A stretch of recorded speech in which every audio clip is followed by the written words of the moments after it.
یا رب صل وسلم دائما ابدا علی حبیبک خیر الخلق کلہم۔ عزیز ساتھیو، آج ہم انسانی زندگی پر عقیدہ آخرت کے اثرات کے بارے میں پڑھیں گے۔ عقیدہ آخرت کا سب سے بڑا اثر یہ ہے کہ انسان نیکی سے رغبت یعنی محبت کرتا ہے اور بدی یعنی گناہوں سے نفرت کرتا ہے،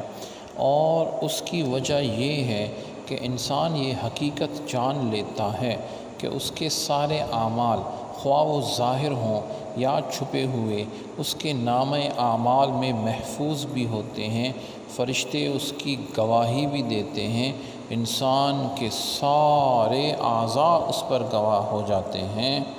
اسی طرح یہ سارے اعمال اس رب ذوالجلال کے پاس پیش ہوں گے، نامہ اعمال میں تولے جائیں گے۔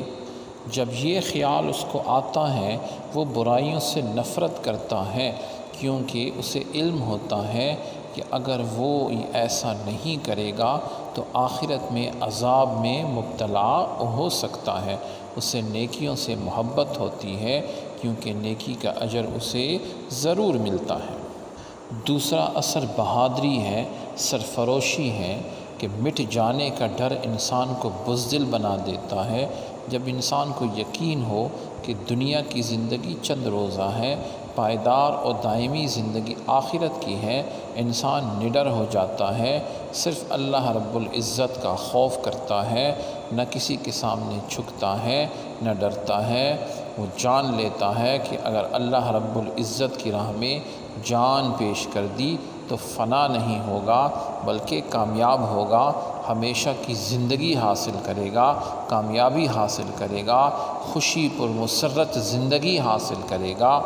اور یہ عقیدہ انسان کے، مومن کے دل میں جذبہ سرفروشی پیدا کر کے امن اور نیکی کی راہیں پیدا کرتا ہے۔ پھر صبر و تحمل ہے کہ انسان میں صبر پیدا ہوتا ہے، تحمل پیدا ہوتا ہے۔ وہ جان لیتا ہے کہ حق کی خاطر اللہ رب العزت کی رضا کے لیے جو تکلیف برداشت کرے گا، اللہ رب العزت کے ہاں اس کا بڑا اجر ملے گا، اور آخرت میں ہر مصیبت کا ایسا اجر و ثواب ملے گا جس کے بارے میں وہ سوچ بھی نہیں سکتا، کیونکہ قرآن میں ارشاد ہے انما یوفی الصابرون اجرهم بغیر حساب، بے شک صبر و تحمل کرنے والوں کو ان کا آخرت میں اجر بے حساب و کتاب دیا جائے گا۔ پھر مال خرچ کرنے کا جذبہ انسان کے اندر پیدا ہوتا ہے۔ انسان یہ حقیقت جان لیتا ہے کہ حقیقی زندگی آخرت کی ہے، وہی اصل دولت ہے، اسی کی نیکیاں جو ہیں وہ کام آتی ہیں۔ چنانچہ مومن جتنا دولت مند ہوتا ہے اتنی سخاوت کرتا ہے، فیاضی کرتا ہے، اللہ رب العزت کی راہ میں دل کھول کر خرچ کرتا ہے، کیونکہ وہ جان لیتا ہے کہ اللہ کی راہ میں خرچ کرنے سے آخرت میں اس کا اجر جمع ہو جائے گا، جبکہ دنیا میں اگر جمع کرے گا تو وہ اس کا نہیں ہوگا بلکہ اس کے جو ہیں وارثوں کا ہوگا۔ پھر احساس ذمہ داری ہے کہ انسان میں احساس ذمہ داری پیدا ہوتی ہے، اس کو یقین ہوتا ہے کہ فرائض میں کوتاہی کرنا جرم ہے، اللہ رب العزت اس سے ناراض ہوتے ہیں، لہٰذا وہ پوری ذمہ داری سے اپنے فرائض ادا کرتا ہے، جس کا تعلق حقوق اللہ یا حقوق العباد سے ہو، اپنا ہر فرض پوری دیانتداری سے سر انجام دیتا ہے،